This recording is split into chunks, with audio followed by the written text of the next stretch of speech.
السلام علیکم ورحمۃ اللہ وبرکاتہ۔ الحمد للہ رب العالمین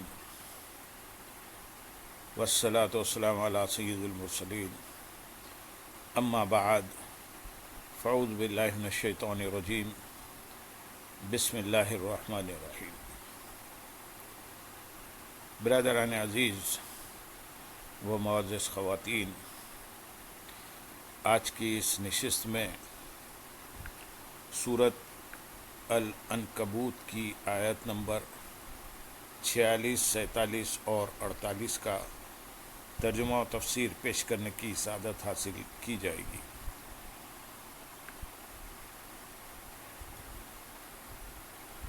ولا تجادلوا أهل الكتاب إلا بالتي هي أحسن إلا الذين ظلموا منهم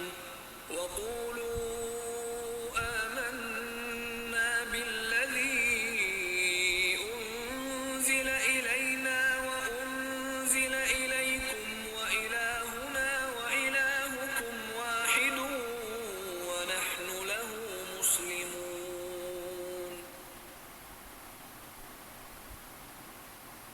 وكذلك أنزلنا إليك الكتاب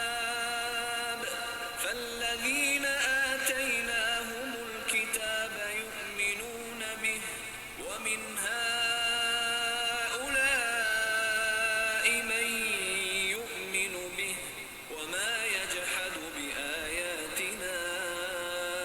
إلا الكافرون وما كنت تتلو من قبله من كتاب ولا تخطه بيمينك إذا لارتاب المبطلون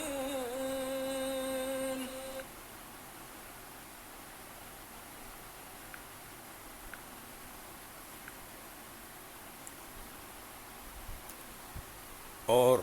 اے مسلمانوں، اہل کتاب سے بحث نہ کرو مگر بہترین انداز پر، سوائے ان میں سے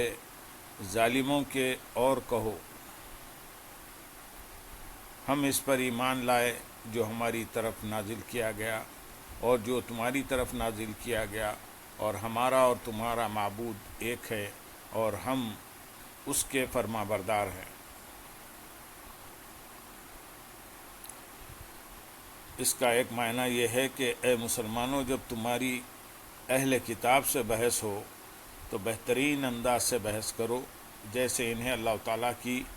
آیات سے دعوت دے کر اور حجتوں پر آگاہ کر کے اللہ تعالیٰ کی طرف بلاؤ۔ یوں ہی بحث کے دوران وہ سختی سے پیش آئیں تو تم نرمی سے پیش آؤ، وہ غصہ کریں تو تم حلم اور بردباری کا مظاہرہ کرو۔ البتہ ان میں سے جو ظالم ہیں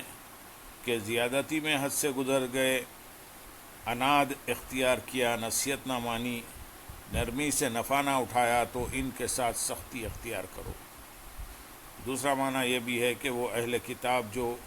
ذمی ہیں اور جزیہ ادا کرتے ہیں، ان کے ساتھ جب تمہاری بحث ہو تو احسن طریقے سے بحث کرو۔ البتہ ان میں سے جن لوگوں نے ظلم کیا اور ذمے سے نکل گئے اور جزیہ دینے سے منع کر دیا اور جنگ کے لیے تیار ہو گئے، تو ان سے جھگڑنا تلوار کے ساتھ ہے۔ امام عبداللہ بن احمد نصفی رحمۃ اللہ علیہ فرماتے ہیں، اس آیت سے کفار کے ساتھ دینی امور میں مناظرہ کرنے کا جواز اور اسی طرح علم کلام سیکھنے کا جواز بھی ثابت ہوتا ہے۔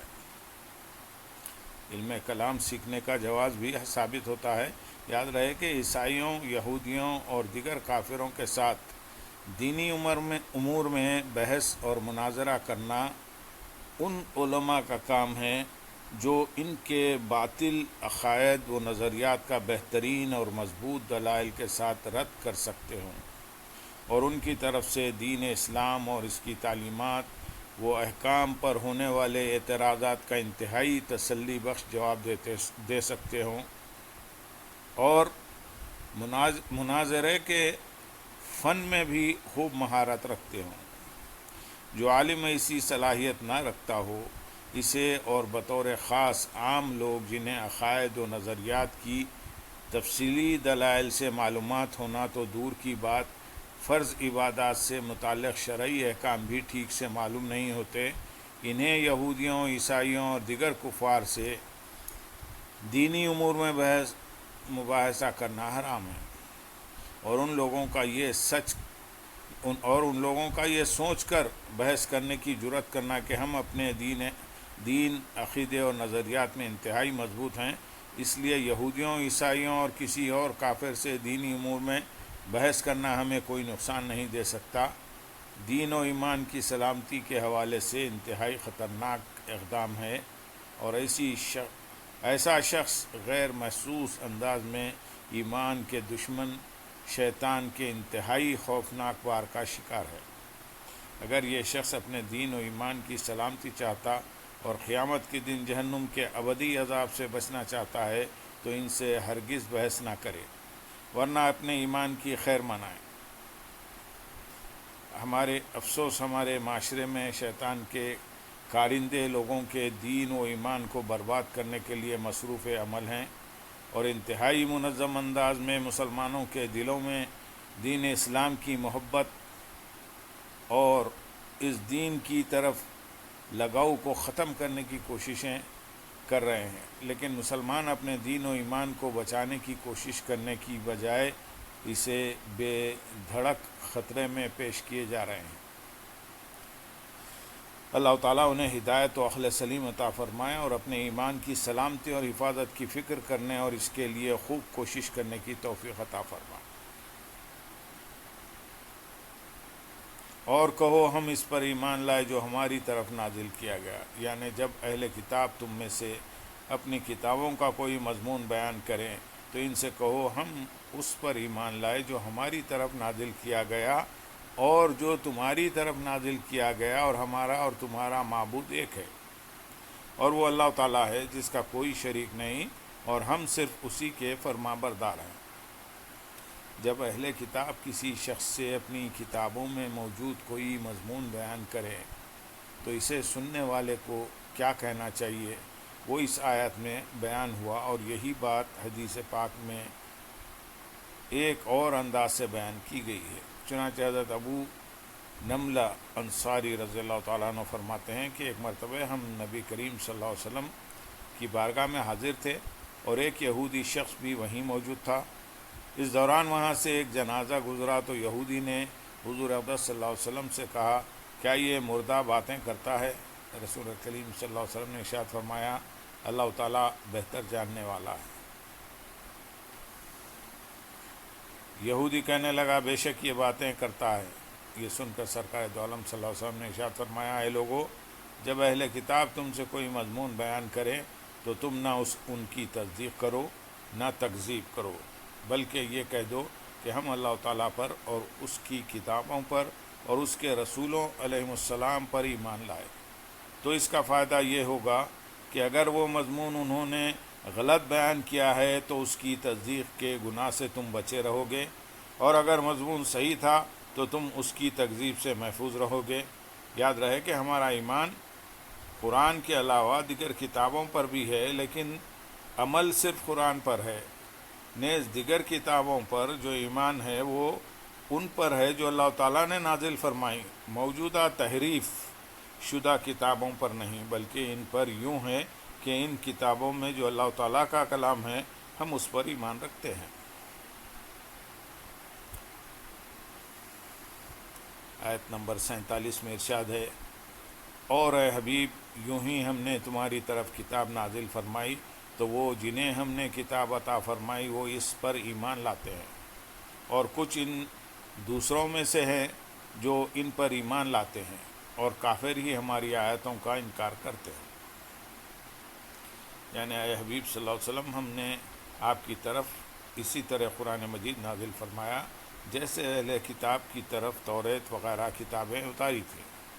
تو وہ لوگ جنہیں ہم نے توریت عطا فرمائی جیسے کہ حضرت عبداللہ بن سلام رضی اللہ تعالیٰ عنہ اور ان کے ساتھی، وہ اس قرآن پر ایمان لاتے ہیں، اور کچھ ان مکے والوں میں سے بھی ہیں جو اس پر ایمان لاتے ہیں، اور وہی کافر ہی ہماری آیتوں کا انکار کرتے ہیں، جو کفر میں انتہائی سخت ہیں۔ یہاں اس آیت سے متعلق دو باتیں یاد رکھیں۔ ایک، یہ صورت مکیہ ہے اور حضرت عبداللہ بن سلام رضی اللہ تعالیٰ عنہ اور ان کے ساتھی مدینہ منورہ میں ایمان لائے۔ اللہ تعالیٰ نے یہاں ان کے ایمان لانے سے پہلے ان کی خبر دے دی، تو یہ غیبی خبروں میں سے ہے۔ نمبر دو، جہود اس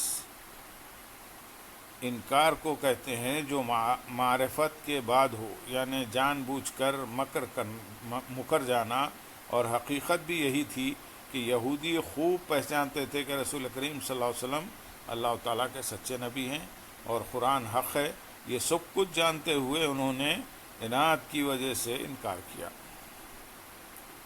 آیت نمبر 48 میں ارشاد ہے،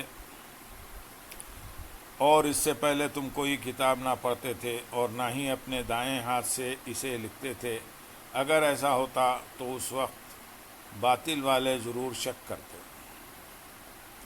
ارشاد فرمایا کہ حبیب صلی اللہ علیہ وسلم، اس قرآن کے نازل ہونے سے پہلے آپ کوئی کتاب نہیں پڑھتے تھے اور نہ اپنے ہاتھ سے اسے لکھتے تھے، اگر آپ پڑھتے اور لکھتے ہوتے تو اس وقت اہل کتاب ضرور شک کرتے اور یوں کہتے کہ ہماری کتابوں میں آخری زمانے میں تشریف لانے والے نبی کی صفت تو یہ مذکور ہے کہ وہ امی ہوں گے، نہ لکھتے ہوں گے اور نہ ہی پڑھتے ہوں گے، جبکہ یہ تو لکھتے بھی ہیں اور پڑھتے بھی ہیں، اس لیے یہ آخری نبی کیسے ہو سکتے ہیں؟ مگر انہیں اس شک کا موقع ہی نہ ملا۔ اس آیت مبارکہ میں موجود زمانے کے غیر مسلموں کے اس مشہور اعتراض کا بھی جواب ہے کہ معاذ اللہ، نبی کریم صلی اللہ علیہ وسلم نے گزشتہ کتابوں کو سامنے رکھ کر قرآن لکھا ہے۔ ان کا یہ اعتراض خلاف حقیقت ہے، کیونکہ قرآن مجید نازل ہونے سے پہلے نبی کریم صلی اللہ علیہ وسلم کے کسی کتاب کا مطالعہ کرنے اور لکھنے کی نفی خود اللہ تعالیٰ نے فرمائی ہے، اور تاریخی حقائق سے یہی ثابت ہے۔ لہذا غیر مسلموں کا یہ خود ساختہ اعتراض اپنی بنیاد سے ہی غلط ہے۔ اللہم صلی علی سیدنا محمد وعلی آل سیدنا محمد مبارک وسلم، وآخر دعوانا ان الحمدللہ رب العالمین۔